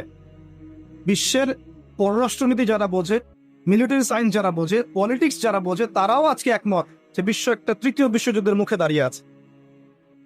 যে কোনো সময় ম্যাসাকার অবস্থা হয়ে যেতে পারে। আমরা চাই না হোক, আমরা কখনো চাইবো না এটা হোক, কারণ হলে পরে বিশ্ববাসী আর এই পৃথিবীটা পাবে না। হলে পরে বিশ্ববাসী আর এই পৃথিবী পাবে না। তবে দুটো হাদিস না বললে আমানতের হক আদায় হবে না। নবী সাল্লাল্লাহু আলাইহি ওয়াসাল্লাম বলেছেন, নবী সাল্লাল্লাহু আলাইহি ওয়াসাল্লাম বলেছেন, ইউফ্রেটিস নদী অচিরেই তার সোনা বের করে দিবে। কোথায় ইউফ্রেটিস নদী? কোথায়? ইরাক। ফোরাত ইউফ্রেটিস অচিরেই তার সোনা বের করে দিবে। আজ পর্যন্ত কি দিয়েছে? তার মানে এটা সামনে, নাকি এটা নিয়ে আর বলার দরকার নাই? কিছু মানুষের বক্তব্য এমন, এগুলো হাদিসের পাতা আছে, থাক, এগুলো নিয়ে পড়াশোনা করার দরকার নেই। তাহলে এগুলো কি করবো? দুবার পানি খাবো? পানিতে ভিজাবো পানি খাবো? ইউফ্রেটিস তার স্বর্ণের পাহাড় বের করে দিবে। নবী সাল্লাল্লাহু আলাইহি ওয়াসাল্লাম বলছেন, এই সোনাকে কেন্দ্র করে 80টা দেশ একত্রে যুদ্ধ লিপ্ত হবে। কতটা দেশ? 80টা দেশ, 80টা ফ্ল্যাগ, 80টা পতাকা বলেছেন। পতাকা এখন কোথায় দেখতে পারবেন আপনি? 80টা আলাদা আলাদা রাষ্ট্র। নবীজি বলেছেন, এখানে প্রত্যেক 100 জনের মধ্যে, এই যুদ্ধে যারা অংশ নেবে তাদের প্রতি 100 জনের মধ্যে 99 জন মানুষ মারা যাবে। বিশ্ব কি এমন কোন যুদ্ধ এখনো দেখেছে যেখানে 99% মানুষ মারা গেছে? আর আপনাকে এটা বোঝার জন্য পিএইচডি করতে হবে না যে ঢাল তলোয়ারের যুদ্ধ হলে, AK-47 এর যুদ্ধ হলে কখনো কি 99% মানুষ মারা যাবে? নিঃসন্দেহে এমন কোন অস্ত্র সেখানে থাকতে হবে যেটা পড়লে ম্যাসাকার হয়ে যাও, যেটাকে আমরা বলি থার্মোনিউক্লিয়ার ওয়েপন্স অথবা নিউক্লিয়ার ওয়েপন্স। এমন কিছু থাকতে পারে। আর বিশ্বের এখন পরাশক্তিগুলোর হাতে এগুলো আছে। যদি একজন ছুড়ে দেয় অন্য পরাশক্তি কি বসে থাকবে? আর মাহফিলের মধ্যে অনেক ডিটেলস ওয়ার্ল্ড অ্যাফেয়ার্স এর কথা বলা যায় না। এই জন্য আমি অনেক দিন বলেছি আমি যতটুকু জানি আমি তার 30-40% কখনো বলতে পারি নাই। আমি যতটুকু জানি আলহামদুলিল্লাহ এর 30 থেকে 40% আমি কখনো বলতে পারিনি। আর এই ভয়েও বলি না যে আমি যা বলেছি তার মধ্যে এখন মনে হয় 50-60-70% আমি আমল করতে পারছি না। এই ভয়ে আমি কথা বলতে চাচ্ছি না। কথা কি বুঝতে পারছেন? মানুষ সেটাই বলবে যা সে আমল করবে। কঠিন একটা সিচুয়েশন। নবী সাল্লাল্লাহু আলাইহি ওয়াসাল্লাম এরকম একটা ভবিষ্যৎবাণী করে গেছে, বেশি থেকে বেশি মানুষ মারা যাবে। এখানেই 80টা দেশ একত্রিত হয়ে 99% মানুষ মারা যাবে, কমব্যাটেন্ট যারা ওই যুদ্ধে অংশ নেবে। আর একটা কথা, নবীজি মুসলিমদেরকে বলেছেন তারা যেন এই সোনার ধার কাছেও না যায় এবং এই সোনাকে কেন্দ্র করে এই যুদ্ধে তারা যেন হাত না লাগায়, এদের সাথে জড়িত না হয়। মুসলিম প্রতিটা রাষ্ট্রের এখানে হেদায়েত আছে, মুসলিমরা যেন এদের সাথে যুক্ত না হয়। সিম্পল, মুসলিমরা আলাদা থাকবে, পৃথক। ওরা মারামারি করে মারা যায় যান। একটা দেশ অস্ট্রিয়া হাঙ্গেরি, ওখানে রাজপুত্র হাঁটছে, তার স্ত্রী পাশে, হঠাৎ করে গুলি আসলো, তারা ডেড। এখন অস্ট্রিয়া হাঙ্গেরি 14 দিন সময় দিয়েছে, হত্যাকারীকে খুঁজে বের করতে হবে, না পারলে পাশের রাষ্ট্রকে আক্রমণ করবো। পাশের রাষ্ট্রকে তারা আক্রমণ করে দিল। এটা 1914 সালের দিকে ঘটনা, সামার অফ 1914, জুন জুলাই মাসের দিকে ঘটনা, 1914 দিকে ঘটনা। তারপরে কি হলো শোনেন, পাশের রাষ্ট্রকে আক্রমণ করা হলো। পাশের রাষ্ট্রের বন্ধু রাষ্ট্র ছিল রাশিয়া। পাশের রাষ্ট্রটার বন্ধু রাষ্ট্র রাশিয়া। রাশিয়া বলছে আমার বন্ধুকে আঘাত করলে আমি কিন্তু চুপ থাকবো না। কথা বুঝতে পারছেন? এবার অস্ট্রিয়া হাঙ্গেরির বন্ধু হচ্ছে জার্মানি, সে বলছে আমার বন্ধুকে আঘাত করলে আমিও চুপ থাকবো না। এবার ফ্রান্স বলছে রাশিয়া আমার বন্ধু, অতএব আমিও চুপ থাকবো না। Germany, Austria Hungary, Russia, France, যুদ্ধ লেগে গেল। তারপরে যুদ্ধ দিচ্ছে ব্রিটেন, তারপরে আসছে আমেরিকা, তারপরে মাঝখান থেকে বেলজিয়াম। অনেক ঘটনা, একটা ঘটনাকে কেন্দ্র করে, একটা অন্য 5-6 বছর যুদ্ধ হলো। যুদ্ধের শেষে দেখা গেল যে 2-4 কোটি মানুষ মরে শেষ। এই আখিরুজ্জামান, এটা প্রথম বিশ্বযুদ্ধের হিস্ট্রি পড়ে দেখেন। এভাবে সেকেন্ড ওয়ার্ল্ড ওয়ারটা পড়েন। নবীজি এটা বলে গেছেন 1400 বছর আগে যে আখিরুজ্জামানে হারাজ বেড়ে যাবে। হারাজ, হারাজ মানে হত্যাকাণ্ড। মানুষ মারা যাবে, যে মরবে সেও জানবে না কেন মরলাম, যে মারবে সেও বলতে পারবে না কি জন্য মারল। এইভাবে অবস্থা। নবীজি এমন ভাবে বলেছেন যে সন্তান বাবাকে হত্যা করে, সন্তান বাবাকে হত্যা করবে, সন্তান মাকে হত্যা করে, ভাই ভাইকে হত্যা করে, প্রতিবেশীকে হত্যা করে। বিনা অপরাধে মানুষকে মেরে ফেলা হবে। এখন কোন সাইনের অপেক্ষা করছে? কিসের অপেক্ষা করছে? যতগুলো বলেছি এনাফ আপনার বোঝার জন্য যে এই ওয়ার্ল্ড আর আগের বিশ্বের মতো নাই। এখানে ডে বাই ডে আখিরুজ্জামানের সাইনগুলো উন্মোচিত হচ্ছে এবং যত দিন যাবে এগুলো আরো বাড়বে, কমবে না। করণীয় কি আসল? এগুলো আলোচনা করার কারণ কি? হাত গুটিয়ে বসে থাকা, নাকি হতাশ হয়ে যাওয়া যে না পৃথিবীর সামনে সময় নাই, আমি চুপচাপ বসে থাকি, এমন কি বিষয়টা? সাহাবায়ে কেরাম রাদিয়াল্লাহু আনহুম কিয়ামতের সাইনগুলো নিয়ে কথা বলতেন কেন? হতাশ হয়ে? একটা বিখ্যাত হাদিস আছে, বিখ্যাত হাদিস, যে নবী সাল্লাল্লাহু আলাইহি ওয়াসাল্লাম মসজিদ নববীর পাশ দিয়ে যাচ্ছেন, সাহাবীরা বসে আছেন এবং তারা আপোষে ডিসকাস করছেন, কি বিষয় জানি কথা বলছেন। নবী জিজ্ঞাসা করলেন সাল্লাল্লাহু আলাইহি ওয়াসাল্লাম, তোমরা কি নিয়ে কথা বলছো? তোমরা কি নিয়ে কথা বলছো? সাহাবীরা বলছেন আমরা আলামাতুস সাআ নিয়ে কথা বলছি, কিয়ামতের আলামত নিয়ে কথা বলছি। সাহাবীদের এই আলামত নিয়ে কথা বলার কি দরকার ছিল? এটা কি মানুষকে হতাশ করার জন্য নাকি প্রস্তুতির জন্য? কোনটা? যদি আপনাকে কেউ জানিয়ে দেয়, মনে করেন যে আল্লাহ আপনাকে জানিয়ে দিয়েছেন, কথার কথা বলছি যে আপনি আর 10 বছর বাঁচবেন, কথার কথা, আপনি কি হেলায় খেলায় আর দিন পার করতে পারবেন? আপনার মাথার মধ্যে থাকবে যে আমার হাতে টাইম কম। সাহাবায়ে কেরাম রাদিয়াল্লাহু আনহুম তখন এটা নিয়ে ডিসকাস করছিলেন। এই হাদিসটাই সেই হাদিস যেখানে 10টা মেজর সাইন বলা হয়েছে। নবীজি বলছেন এই 10টা না আসা পর্যন্ত কিয়ামত হবে না। কি 10টা? 1 নম্বরে বলা হয়েছে যে দাজ্জাল, তারপরে বলা হয়েছে ঈসা ইবনে মারইয়ামের আগমন, তারপরে ইয়াজুজ মাজুজ, দাব্বাতুল আরদ, 3টা ভূমিকম্প। এভাবে নবী সাল্লাল্লাহু আলাইহি ওয়াসাল্লাম 10টার কথা বলেছেন, হাদিসটা পড়ে দেয়। যাই হোক, ওয়ার্ল্ড যেদিকেই যাক না কেন, পরিস্থিতি যেমনই হোক না কেন, সর্বপ্রথম আমাদেরকে বেসিক ঠিক করতে হবে। কি ঠিক করতে ভাই? বেসিক। নিজে আগে ঠিক হইতে হবে। নিজে ঠিক হওয়ার জন্য প্রথম কাজটা কি? প্রথম কাজ হচ্ছে লেখাপড়া করা। কি করা? পড়াশোনার কোনো বিকল্প নাই। লেখাপড়া সবাইকে করতে হবে, এবং এই লেখাপড়াটা আল্লাহ রাসূল সাল্লাল্লাহু আলাইহি ওয়াসাল্লাম সবার জন্য ফরজের কথা বলেছেন, বলেন নাই? তালাবুল ইলমি ফরিদা আলা কুল্লি মুসলিম, প্রত্যেক মুসলিমের উপরেই এটাকে ফরজ করা হয়েছে। কি ফরজ করা হয়েছে? আমাকে মুফতি হতে হবে, মুহাদ্দিস হতে হবে, মুফাসসির হতে হবে, এই লেভেলে যেতে হবে, এটা ফরজ? জি না, ইসলামের বেসিক জিনিসগুলো আপনাকে জানতে হবে, এটা ফরজ। কেন মুসলিম হয়েও জানবে না যে নামাজের আরকান কয়টা, ফরজ ওয়াজিব কি কি, ইমানের পিলার কি কি, আকীদার মূল বিষয়গুলো কি কি, সুন্নত কাকে বলে, বেদআত কাকে বলে, শিরক কাকে বলে, তাওহীদ কাকে বলে, এগুলো মুসলিমরা জানবে না কেন? কেন একজন মুসলিম 30 বছর পড়াশোনা করেও 30টা সূরা মুখস্থ করতে পারবে না? কেন একজন মুসলিম 40 বছর পড়াশোনা করছে 40টা হাদিস মুখস্থ করতে পারছে না? কেন পারবে না? এটা কি শুধু এক শ্রেণীর মানুষের জন্য, না কোরআন এবং সুন্নাহ সকলের জন্য? কোরআন এবং সুন্নাহ কি এক শ্রেণীর মানুষের সম্পত্তি, নাকি সবার জন্য উন্মুক্ত? একজন অমুসলিমও কোরআনুল কারীম পড়ে হেদায়েত পেতে পারে, পারে না? চর্চা না করলে কেমন পড়া হবে? প্রথম কথা ইলম অর্জন করা। দ্বিতীয় কথা ইলম হলো যে আমল করা। ইলম আছে আমল নাই, এই ইলমের আসলে কোনো দাম নাই। কথা মনে রাখবেন, ইলম আছে আমল নাই, এই ইলমের আসলে কোনো দাম নাই। আরেকটা কথা হচ্ছে ইলম আছে কিন্তু ইলমের অহংকার আছে, এটারও কোনো দাম নাই। ইলম আছে, ইলমের অহংকার আছে, এই ইলমেরও কোনো দাম নাই। আল্লাহ পাক আমাদেরকে ইলম অর্জন করে অহংকার মুক্ত মন নিয়ে আমল করার তৌফিক দান করুন, আমিন। এর পরের দরকার হালাল রিজিক। হালাল রিজিক নাই, আমল করে লাভ নাই। যত আমল করে সব ইন ভেইন, নষ্ট হয়ে যাবে। যত আমল করেন নষ্ট হয়ে যাবে, পরিবেশটা নষ্ট করেন না। যত আমল করবেন নষ্ট হয়ে যাবে যদি রিজিকটা হালাল না থাকে। এখন একটু অনেস্টলি বলি, আমরা কার কার পরিবারে হালাল রিজিক আছে? কত পার্সেন্ট মানুষের পরিবারে? কতগুলো পরিবার পাবেন সুদহীন, ঘুষহীন, দুর্নীতি করছে না? কতগুলো পরিবার পাবেন? খুবই রেয়ার। যারা ব্যবসা করছে দেখবেন মাপে কম দিচ্ছে।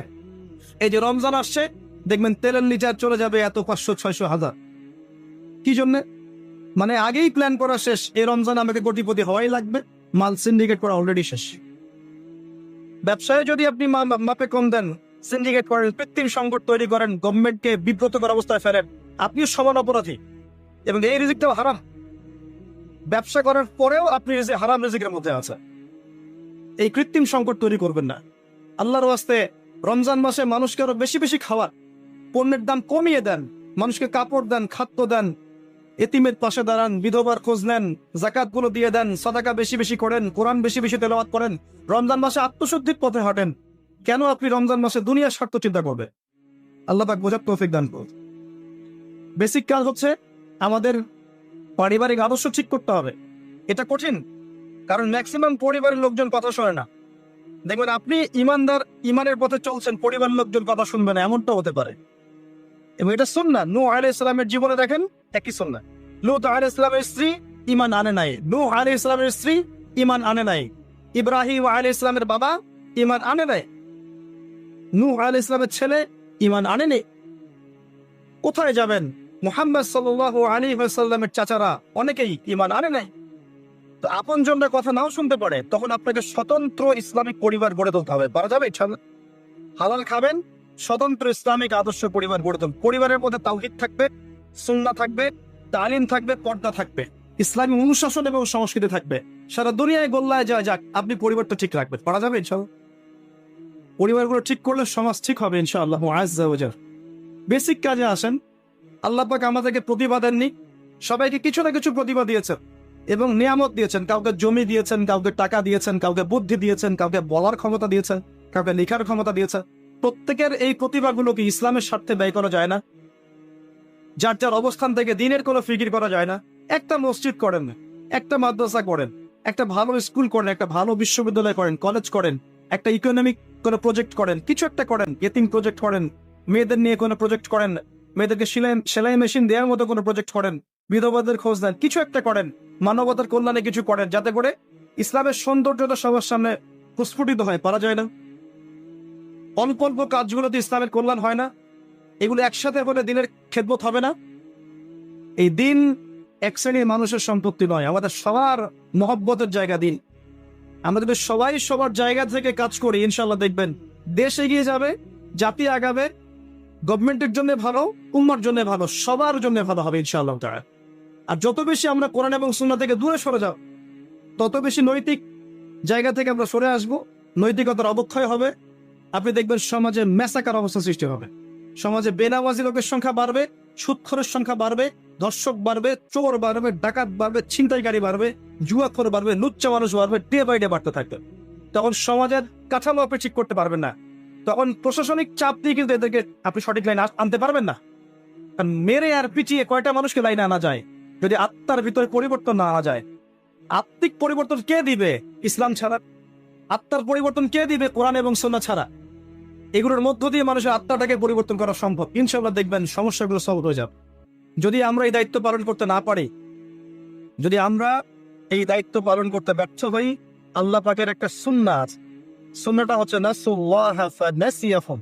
তারা আল্লাহকে ভুলে গিয়েছিল, আল্লাহ তাদেরকে ভুলে যাবেন।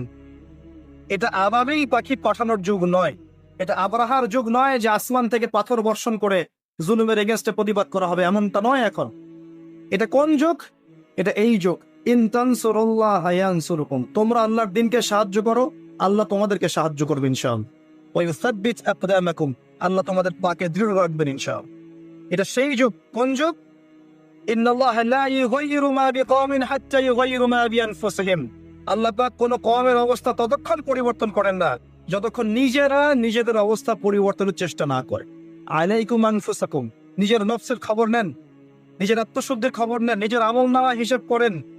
আল্লাহর ওয়াস্তে আমার নসিহতটা শোনেন, আল্লাহর ওয়াস্তে এই রমজানটাকে কাজে লাগান, আল্লাহর ওয়াস্তে এই রমজানটাকে কাজে লাগান। রমজানে নিজের গুনাহগুলোকে মাফ করিয়ে নেন। নবী সাল্লাল্লাহু আলাইহি ওয়াসাল্লাম বলেছেন ওই দ্বিতীয় সিঁড়িতে, সেই ব্যক্তি ধ্বংস হোক যে রমজান মাসকে পেয়েছে কিন্তু নিজের গুনাহ মাফ করাতে পারলো না। রমজানের আগেই নিজের আমলনামা সাজিয়ে নেন, কবিরা গুনাহ কি কি করেছেন হিসাব করে বের করেন, কার কার হক নষ্ট করেছেন খাতায় লিখেন, সবগুলোকে ফেরত দেন রমজান মাসে। রমজান মাসে আল্লাহর কাছে কান্নাকাটি করে সমস্ত কবিরা গুনার ক্ষমা নিয়ে নেন। কে জানে আগামী রমজানে পৃথিবীতে আমরা কেউ বেঁচেও না থাকতে পারি? কে জানে? কে গ্যারান্টি দিবে আপনাকে? আজকে থেকে 2 বছর আগে ওই ইউক্রেনও ভেবেছিল যে আমরা ভালো থাকবো, কিন্তু আল্লাহ পাকের পরিকল্পনা ভিন্ন। এখন যারা মনে করছে আমরা খুব ভালো আছি, দেখবেন আগামী দিনগুলো ওরাও ভালো থাকবে না ইনশাআল্লাহ তাআলা। যতদিন যাবে এগুলো বাড়তে থাকবে। রমজানকে কাজে লাগান প্রিয় ভাইয়ারা। রমজানে আল্লাহর ওয়াস্তে প্রত্যেক দিন এক পারা করে কোরআন পড়েন, প্রত্যেক মাস পুরো মাসে একবার কোরআন খতম করেন, তারাবির নামাজ পড়েন জামায়াতের সাথে, 5 ওয়াক্ত নামাজ পড়েন, বেশি বেশি দান সাদাকা করেন, বেশি বেশি ইফতার করেন, মানুষকে বেশি থেকে বেশি ইফতার করেন, কাপড় দেন, খাবার দেন। ওই যে হোটেলগুলো আছে রমজান মাসে খোলা থাকে, পর্দা টাঙানো থাকে, এগুলো এই সংস্কৃতি, পর্দা সংস্কৃতি বাদ দেন। যে জায়গায় পর্দা আনতে হয় সেই জায়গায় নিয়ে আসেন, যেখানে পর্দা দেওয়া লাগে না সেখানে দিয়েন না। পর্দা কোথায় লাগে? পর্দা লাগে নারীর গায়ে, আর আপনি পর্দা ঝুলিয়েছেন হোটেলের মধ্যে যাতে মানুষ গিয়ে খাবার খেতে পারে। এগুলো বয়কট করেন, এগুলোর দরকার নাই। রমজান মাসে বেশি বেশি বাজারে যায়েন না, মাসের বাজার আগে করে ফেলেন। রমজানটাকে কাজে লাগান, সময়টাকে কাজে লাগান। যদি সম্ভব হয় এই মাসে কোরআনটা পুরোটাকে একটু অর্থ সহ পড়ার চেষ্টা করেন। আল্লাহর ওয়াস্তে রাসূল সাল্লাল্লাহু আলাইহি ওয়াসাল্লামের সুন্নাহগুলোর উপর আমল করেন, রমজানটা কাজে লাগান। নবীজি বলেছেন সাল্লাল্লাহু আলাইহি ওয়াসাল্লাম, সেই ব্যক্তি ধ্বংস হোক, লিসেন, সেই ব্যক্তি ধ্বংস হোক যে রমজান মাসকে পেয়েছে কিন্তু তাকে পেয়েও নিজের গুনাহগুলোকে মাফ করতে পারে নাই। আরেকটা কথা যেটা বলতে চাচ্ছিলাম, নবীজি বলেছেন সাল্লাল্লাহু আলাইহি ওয়াসাল্লাম, যার সামনে আমার নাম উচ্চারিত হয়েছে কিন্তু আমার নাম শুনেও সে সাল্লাল্লাহু আলাইহি ওয়াসাল্লাম দরুদ পড়ে নাই, সে ব্যক্তিও ধ্বংস হয়ে যাক। নবীজি বলেছেন আমিন। অতএব আলোচনা অনেক লম্বা করলে লম্বা হতে থাকবে, কিন্তু মৌলিক কথাগুলো বলতে বেশি সময় লাগে না।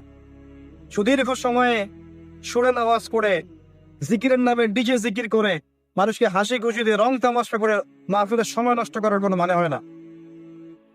এক একটা মাহফিল এক একটা দিনের আমানত, এক একজনের বক্তা এখানে আমানত নিয়ে বসেছে। আমানতের খেয়ানত করলে আল্লাহ পাক তাদেরকে ধরবেন ইনশাআল্লাহ তাআলা। এক একটা মাহফিল এক একটা নিয়ামত।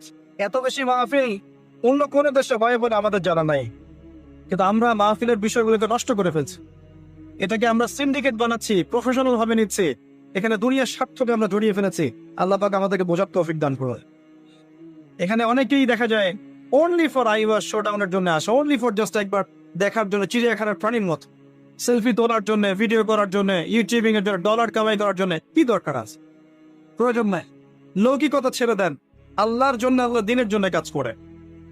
আমি অনেকদিন বলেছি, দেখেন বহু মানুষ খ্রিস্টান হচ্ছে, বহু মানুষ কাদিয়ানি হচ্ছে, বহু মানুষ শিয়া হচ্ছে, আপনি কি অনলাইনে জানতে পারেন না, কারণ তারা এত শোট আউট করে না। আমরা মনে হয় এক ওয়াক্ত নামাজ পড়লে 10টা ছবি দিয়ে দিই যে আমি আজকে এক ওয়াক্ত নামাজ পড়েছি। এত লৌকিকতা কেন, কি দরকার? এগুলো করতে গেলে ইসলামিক যে ব্যক্তিত্বরা আছে, লৌকিকতা করতে গেলে এবং তাদেরকে নিয়ে বাড়াবাড়ি করতে গেলে মনের মধ্যে রিয়া আসে এবং অহংকার আসতে পারে। এতটুকুই যথেষ্ট ওই মানুষকে ধ্বংস করার জন্য। নবীজি বলেছেন, অন্ধকার রাত্রে কালো পাথরের উপরে কালো পিঁপড়া হেঁটে গেলে যেমন দেখা যায় না, বোঝা যায় না, রিয়া এবং অহংকার এরকম জিনিস সূক্ষ্ম, এগুলো মানুষের মনে আসে, মানুষ বুঝতে পারে না।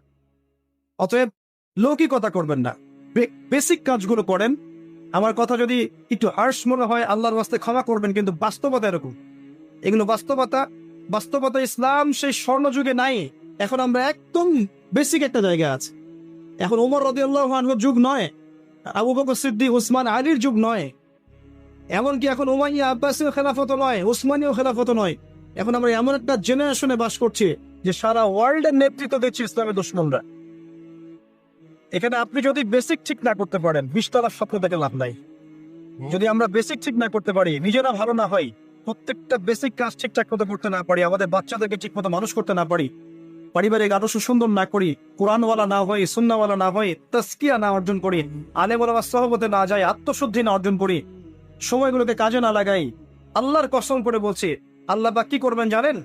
আল্লাহ পাক এটা করবেন, ওয়া ইন তাতাওয়াল্লাউ ইয়াস্তাবদিল কওমান গায়রাকুম। তোমরা মুসলিমরা যদি মুখ ফিরিয়ে নাও, দায়িত্ব পালন না করো, তাহলে আল্লাহ পাক তোমাদেরকে সরিয়ে দিয়ে নতুন কওমকে নিয়ে আসবেন। সুম্মা লা ইয়াকুনু আমসালাকুম, তারা তোমাদের মতো অপদার্থ হবে না। আমরা কি চাই আল্লাহ পাক আমাদের সবাইকে সরিয়ে দেখ এবং এই সুযোগটা আমরা হাতছাড়া করতে চাই? আমরা কি এই জীবনটা কখনো পাবো ফিরে? যে এই 60-70, 50, 60, 70, 100 বছরের জীবন আর কখনো ফিরে আসবে? একটা করে দিন রাত বছর চলে যাচ্ছে, আর কখনো ফিরে আসবে না। শয়তান 3টা ধোঁকা দিয়ে থাকে। শয়তান বুঝায় এখন অনেক সময় পড়ে আছে, পরে করে নিও। এই করতে করতে কত মানুষ কবরে চলে গেছে, তার ফিকির নাই। শয়তান বোঝায় এখনই এত তাড়াহুড়ার কি আছে, কেবল যৌবন, বার্ধক্যে গিয়ে ভালো হয়ে যেও। শয়তান এগুলোকে বোঝায়। শয়তান বোঝায় তুমি পারবে না, তোমার দ্বারা হবে না। আবার শয়তান এটাও বোঝায় আমি অনেক জানি, আমার জানার কোনো দরকার নাই। শয়তানের ধোঁকাগুলো থেকে বেঁচে থাকেন। আল্লাহর ওয়াস্তে আল্লাহর নাযিলকৃত কোরআন এবং সুন্নাহকে আঁকড়ে ধরেন। চরমপন্থী হয়েন না। ইসলামের নামে এমন কিছু করতে যায় না তাতে ইসলামের ক্ষতি হয়ে যায়। যত চরমপন্থা ছড়িয়েছে ইসলামের নামে, এগুলো মুসলিমদের মাধ্যমে ছড়ায় নাই, এগুলো একটা পশ্চিমের এজেন্ডা ছিল। এরা ইসলামটাকে সারা বিশ্বের সামনে জঙ্গিবাদ আর সন্ত্রাসবাদের ধর্ম নামে তুলে ধরার জন্য এই কাজগুলো ঘটিয়েছে পরিকল্পিতভাবে। আমি অবাক হব না যদি কয়দিন পরে ইসরায়েল ইরানকে হামলা করে। আমি অবাক হব। এটা অবাক হব না যদি কয়দিন পর লেবাননে গিয়ে সে আক্রমণ করে। সে যদি কয়দিন পর মিশরে আবার আক্রমণ করে, জর্ডানে আবার আক্রমণ করে, আমি অবাক হব। পয়েন্টগুলো মিলিয়ে নেন, সব ইহুদিরা চলে আসছে জেরুজালেমে, সেখানে রাষ্ট্র গঠন করেছে, সেখান থেকে তার আরবের আশপাশের প্রতিবেশীদের উপর নিয়ন্ত্রণ নিয়েছে। সে দিন দিন তার রাষ্ট্রের আয়তনটাকে বড় করছে না। যে শক্তিশালী রুলিং স্টেট হবে তার আয়তন বড় করতে হবে কি হবে না? অথবা আরেকটা অপশন হচ্ছে বিশ্বটাকে ছোট করে নিয়ে আসতে হবে। হয় রাষ্ট্রের আয়তন বড় করতে হবে, না হলে বিশ্বটাকেই ছোট করে নিয়ে আসতে হবে। এই বিশ্বটাকে ছোট করার 2টা পদ্ধতি তারা বের করেছে। একটা হচ্ছে ইন্টারনেট সেকশন, প্রযুক্তি দিয়ে বিশ্বটাকে ছোট করে নিয়ে আসা, এটা হয়ে গেছে। বিশ্বে এখন ছোট শর্ট জায়গা, এইখান থেকে ওইখানে আপনি যোগাযোগ খুব দ্রুত করতে পারবেন। বিশ্ব ছোট, আপনি পায়ে হেঁটে যেতে হবে না। আর একটা অপশন হচ্ছে পুরো বিশ্বের যুদ্ধ বাঁধিয়ে দিয়ে পুরো বিশ্বের আয়তন ছোট করে ফেল। আর আমি কনফিডেন্ট আমার বক্তব্যে, এটা আমার ধারণা, আমার ইস্তেহাদও বলতে পারেন, যদিও আমি মুস্তাহিদ নই। আমার ইন্টারপ্রিটেশন, এই শব্দটা ভালো হবে, ইস্তেহাদ না বলে বলছি আমার ইন্টারপ্রিটেশন, যে অচিরেই তারা পুরো বিশ্বে একটা বড় যুদ্ধ বাঁধিয়েই ছাড়বে দেয় ইনশাআল্লাহ। অচিরেই তারা পুরো বিশ্বে একটা বড় যুদ্ধ না বাঁধানো পর্যন্ত থামবে না। প্রথম বিশ্বযুদ্ধের পরে আপনারা ব্রিটেনকে দেখেছেন, সেকেন্ডটার পরে আপনার আমেরিকার রাজত্ব দেখেছেন, দেখবেন যদি আরেকটা লাগে এরপরে আপনি ইসরায়েলের রাজত্ব দেখবেন। ওর ধ্বংস এত তাড়াতাড়ি হবে না, ওর ধ্বংস হবে, এটা সত্য, এটা নিশ্চিত, কিন্তু এত তাড়াতাড়ি না। সে রুলিং স্টেট হবে, এবং দাজ্জালকে নিয়ে সে পুরো বিশ্বটা শাসন করবে। কতদিন? নবীজি বলেছেন 40 দিন। কতদিন? প্রথম দিন হবে 1 বছরের সমান, দ্বিতীয় দিন 1 মাসের সমান, তৃতীয় দিন 1 সপ্তাহের সমান, বাকি দিনগুলো আমাদের দিনের মতো। এই শাসন না হওয়া পর্যন্ত কিয়ামত হচ্ছে না। আর এই শাসন ততক্ষণ হচ্ছে না যতক্ষণ মহাযুদ্ধ না হচ্ছে। আর মহাযুদ্ধ না হওয়া পর্যন্ত ইমামুন মাহদিও আসছেন না। মাহদি তখনই আসবেন যখন মুসলমানদের অবস্থা এরকম খারাপ হতে থাকবে। আর মাহদি না আসার আগে দাজ্জালও মানুষের রূপে বের হবে না। এখানে ওখানে যে আনাচে কানাচে মাহাদিগুলো বের হচ্ছে, এরা মাহাদি নয়। গোলাম আহমেদ কাদিয়ানিও দাবি করেছিল যে ও মাহাদি। ও প্রথম বলেছিল যে আমি মাহাদি, তারপর বলেছে আমি হচ্ছি ঈসা, তারপরে বলেছে মাহাদি ঈসা একই, আমি দুইটাই। তারপরে বলেছে আল্লাহর নবী, তিনিও নবী সাল্লাল্লাহু আলাইহি ওয়াসাল্লাম, আমিও নবী, নাউজুবিল্লাহ। তো ও দাবি করেছিল। আর আমরা জানি মাহাদি কথা বলবে আরবি ভাষায়, তিনি ফাতিমা রাদিয়াল্লাহু আনহার বংশধর থেকে হবেন। আর এই মাহাদি কথা বলতো পাঞ্জাবি ভাষায়, পাঞ্জাবি মায়ের সন্তান। এগুলো মাহদি নয়। মাহদি আসছেন না যতক্ষণ পর্যন্ত আপনি একটা বিশাল মালহামা না দেখছেন। আর আমার ধারণা, ইন্টারপ্রিটেশন, বা শুধু আমার ধারণা না, অনেকেই ওয়ার্ল্ড অ্যানালাইসিস যারা করে তারা বলে যে হয়তো বা এই ইস্যুগুলো, ইউক্রেন রাশিয়া হোক, সিরিয়া ইস্যু হোক, ইয়েমেন ইস্যু হোক, গাজা ইস্যু হোক, আস্তে আস্তে একটা বড় যুদ্ধের দিকে এরা বিশ্বকে নিয়ে যাও। এই যুদ্ধগুলো এমনি এমনি লাগে নাই, এরা লাগায়, পিছন থেকে লাগায়। ওদের স্বার্থ কি? অস্ত্র বাণিজ্য। কি বাণিজ্য? অস্ত্র বাণিজ্য। ওরা যুদ্ধ বাঁধিয়ে রাখবে, জিগিয়ে রাখবে, যাতে করে অস্ত্র ব্যবসা করা যায়। অনেক সময় মুসলমান দুই দেশের মধ্যে যুদ্ধ লাগায় দেয়, দিয়ে অস্ত্রের বাণিজ্য করে। এগুলো কি মিথ্যা কথা বলছি না সত্য কথা বলছি? সরাসরি বলছি ভাই, কিছু করার নাই। এখন সরাসরি না বললে তো দেরি হয়ে যাবে। এখন জানা উচিত আপনাদের বিষয়গুলো। তো আমাদের ইন্টারপ্রিটেশন যে এটা হয়তোবা চলে আসতে পারে, চলে আসলে পরে বিশ্বের অবস্থা কি হবে সেটা ভাবতে হবে আমাকে। এক করোনা ভাইরাসে বিশ্বের যে অবস্থা হয়েছে, আর আমি বলে দিই করোনা ভাইরাস কোনো মহামারী ছিল না। এটা কোনো মহামারী, এরকম হয় না মহামারী। মহামারী মানে একটা এলাকার র্যাপিডলি মরে থুয়ে সাপ হয়ে দাও, এটাকে বলা হয় মহামারী। আপনার জ্বর হয়, আমার হয় না, আপনি মরেন, আমি মরি না, আপনার বেশি ইফেক্ট হয়, আমার হয় না, এমন মহামারী সার্কাস মহামারী হয়। এগুলো কোনো প্যান্ডামিক না, ওগুলো বোঝায় মানুষ। কি সেটা চায়না ভালো জানে, কি সেটা আমেরিকা ভালো জানে, আসলে এটা কি সেটা ইসরায়েল ভালো জানে। আর আমাদেরকে মিডিয়া দিয়ে যা গেলানো হয়েছে সেটা আমরা জানি। কারা কারা টিকা নিয়েছিলেন? সবাই তো টিকা নিয়েছেন মনে হয়। আচ্ছা, মাশাআল্লাহ, অনেক, ইনশাল্লাহ বহুত ফায়দা হবে। ঠিক আছে, ইনশাল্লাহ বহুত ফায়দা হবে। আচ্ছা, তারপরে আসেন, শেষ করে দেই ভাই, পরে আমরা কিছু কোশ্চেন আনসার নিব নি। ইমাম মাহদি আসছেন না মালহামার আগে। ইমাম মাহদি না আসলে দাজ্জাল বের হচ্ছেন না মানুষের রূপে। আর দাজ্জাল বের হওয়ার পরেই সে জিউসদেরকে নিয়ে বিশ্ব শাসন করবে। আমাকে একটা খালি প্রশ্নের উত্তর দেন দেখি, কি বুঝলেন? দাজ্জাল কি একা একা ওয়ার্ল্ডটাকে শাসন করবে? যে আমি বের হইলাম, এই সবাই আমার আনুগত্য করে, এমন হবে বিষয়ে? এমন হয় কখনো? তার অনুসারী লাগে না? এই অনুসারী সম্পর্কে হাদিসে স্পষ্ট বলা হচ্ছে ইহুদিরা ওকে ফলো কর। কোন ইহুদি? যাদের 2000 বছর থাকার কোনো জায়গা ছিল না। এই 14-18 সালে তারা ঢুকলো, তুর্কিদেরকে হটায় দিল, ফিলিস্তিনের জায়গা দখল করলো। এই 18 সাল থেকে 23 সাল পর্যন্ত প্রায় বলা যায় পুরা ফিলিস্তিনি দখল করে ফেলছে। অলমোস্ট, অল্প কিছু জায়গা বাকি আছে। তারা সেখানে রাষ্ট্র গঠন করলো, জেরুজালেমকে রাজধানীও বানাই দিল, আয়তনও বাড়াচ্ছে দিন দিন আস্তে আস্তে, তাই না? দিন দিন আয়তনও বাড়াচ্ছে, একের পর এক যুদ্ধ করছে, কেউ ওর সাথে পারছে না। যুদ্ধে কিন্তু পারা যাচ্ছে না ওর সাথে। আরবরা সবাই মিলে যুদ্ধ করেছে, পারে নাই। একবার, দুইবার না, 4 বার, তাই না? এবং সে ওয়ার্ল্ডের বড় বড় সেক্টরগুলো নিয়ন্ত্রণ করছে। আপনার কি মনে হয় ইউনাইটেড নেশনস বলেন, আমেরিকা বলেন, এগুলোর উপর নিয়ন্ত্রণ নাই? ওরা যদি 1 লক্ষ শিশুকেও হত্যা করে, এক বোন দিয়ে যদি 1 লক্ষ শিশুকেও হত্যা করে, অপরাধ, তবুও ইউনাইটেড স্টেট অফ আমেরিকা বলবে আমরা আমাদের মিত্রর পাশে আছি। তাহলে আল্লাহ পাক কিন্তু আপনাকে পবিত্র স্ত্রী নাও দিতে পারে। এটাই আল্লাহ পাকের নীতি, যে একদিন পবিত্র মানুষ পায়। ঠিক আছে, যে যেমন আল্লাহ পাক তাকে তেমন মিলিয়ে দেন, এটা আল্লাহ পাকের একটা সুন্নাহ। এর ব্যতিক্রম হতে পারে, কিন্তু আপনি যদি পবিত্র না থাকেন, আপনি পবিত্র স্ত্রী নাও পেতে পারেন। তা আপনি আগে নিজে পবিত্র থাকেন, তারপরে আপনি এখন মেয়ে দেখেন। আলহামদুলিল্লাহ, বললাম দিনদারিতা প্রাধান্য দেন।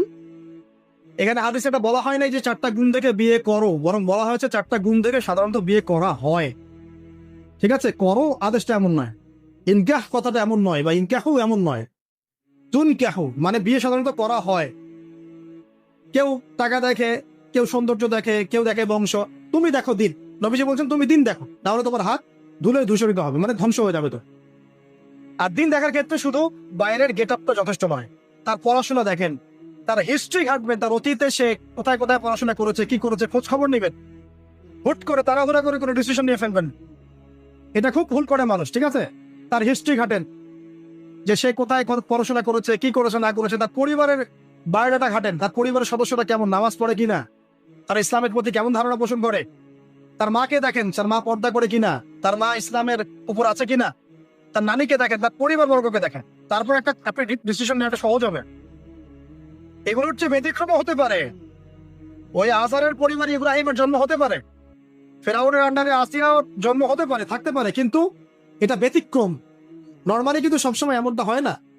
যে প্যারেন্টিংস দিয়ে তারা বড় হয়েছে, ওই প্যারেন্টিংস তাদের মধ্যে থেকে যায়। এই কারণে মেয়ের ব্যাপারে খুব সেন্সিটিভ থাকবেন। আগে পুরো বিষয়গুলো ঘেটে নিয়ে তারপরে আপনি কোনো জায়গায় পা দেন। তারও আগে ইস্তেখারা করবেন আল্লাহর কাছে, যে আল্লাহ আমি তোমার কাছে ইস্তেখারা করছি, আমি জানি না যে কোনটা আমার জন্য ভালো হবে, কোনটা খারাপ। আল্লাহ এটা যদি আমার জন্য ভালো হয় সহজ করে দাও, যদি খারাপ হয় আল্লাহ দূর করে দাও। নিজের উপর চাপ নিয়েন না। তারপরে যদি দেখেন আলহামদুলিল্লাহ দিনদার, আর ডানে বামে দেখার দরকার নাই। যদি আপনি আপনার মনের মতো দিনদার পবিত্র একজন মেয়ে পেয়ে যান, আর যদি সে সুন্দরী হয় মাশাআল্লাহ, আর ভালো বংশের হয়, তাহলে সারাটা জীবন তাকে নিয়ে কাটিয়ে দেন, সারাটা জীবন তাকে নিয়ে কাটিয়ে দেন, আপনি হ্যাপি হবেন ইনশাআল্লাহ। ডানে বামে দেখার আর দরকার নাই। যদিও একাধিক বিয়ের অনুমতি আছে, কোরআন সুন্নাহয় সবকিছুই আছে, কিন্তু এখন বাস্তবতাটাও বুঝতে হবে কিরকম। কোরআন সুন্নাহয় এমন অনেক কিছুই আছে যেটা বাস্তবে ইমপ্লিমেন্ট করাটা এতটাও সহজ না। যখন যারা করতে চায় তাদেরকে অনেক অনেক হ্যাসেল পোহাতে হয়, কারণ সমাজটা যেহেতু এমন না। কোরআন সুন্নাহয় আছে যদিও, কিন্তু সমাজটা এমন না। কারণ ওই ব্যক্তি কোরআন সুন্নাহ মানতে গেলে দেখা যায় সমাজ থেকে ব্যাপক হ্যারাসমেন্টের শিকার হয়। যদিও এটা তার দোষ না, এটা আল্লাহ পাক তাকে হয় পরীক্ষা করছেন, অথবা এই ওসিলায় তার গুনাহ মাফ করবেন। কিন্তু নর্মালি যেটা চলছে, এখানে আপনি আপনার বেস্টটা নেন, যেটা অপশনাল সেদিকে যাওয়ার দরকার নেই। এটা আমার নসিহত। কারণ সবার ওই শক্তি সামর্থ্য থাকে না যে সবকিছু সুন্দর মতো টাইটলি হ্যান্ডেল করতে পারে। আর বলা যত সহজ, করার ব্যাপারটা এতটাও সহজ নয়। সো আর এই তো জেনারেশনের মেয়ের তো দেখছেন, পান থেকে চুন খসলেই দেখবেন যে বিশাল তুল কালাম হয়ে যাচ্ছে। তো যদি আপনাকে আল্লাহ পাক আপনার পবিত্রতার কারণে, আপনার ঈমান আমলের কারণে খুশি হয়ে এমন একজন দিনদার, নেককার, পুণ্যবতী, সুন্দরী, সুশ্রী স্ত্রী দিয়ে দেন, আর ডানে ভাবে কখনো দেখবেন না, একদম তাকে নিয়ে পুরো লাইফটা কাটিয়ে দিন। ঠিক আছে, এরপরে দোয়া করবেন আল্লাহর কাছে, আল্লাহ এটার মধ্যে কল্যাণ বরকত দান করো। বিবাহের ক্ষেত্রে আপনি মোহরটাকে কম করবে। আপনি মোহর মানে মেয়েদেরকে বলছি, মেয়ের বাবাদেরকে বলছি, সামর্থ্য অনুযায়ী করবে। ছেলের সামর্থ্য অনুযায়ী করবেন, তার উপরে বোঝা চাপিয়ে দিবেন না। কিয়ামতের আলামতের হাদিসে আমি এটাও পড়েছি, সে জামানায় মোহর অনেক বেশি করা হবে, দেওয়া হবে কম। হয় না এমন? আর আর বাকি আছে আলামতের কিছু। তো ওই চিটারির মধ্যে নাই। আপনি বলছেন 1 লাখ আমি দিব নগদ, ব্যাস নগদ। বলছেন 5 লাখ দেওয়ার সামর্থ্য আছে আমার, 5 লাখ দিব, এই যে নগদ শেষ, পরে মাফ নিয়ে নিবো, এইসব বার্গেনিং আপনি নাই। আর এখনকার বিবাহগুলো দেখলে মনে হয় যে মেয়ের বাবা ছেলেকে বিক্রি করছে, আর ছেলের বাবা মেয়ে কিনছে। সবচেয়ে বেশি মোহর দেখা যায় যে চিটাগাং এরিয়ার দিকে আর কি। এবং আপনি জানেন কিনা সবচেয়ে বেশি বিবাহ বিচ্ছেদ ওই জায়গায় বেশি। বাংলাদেশে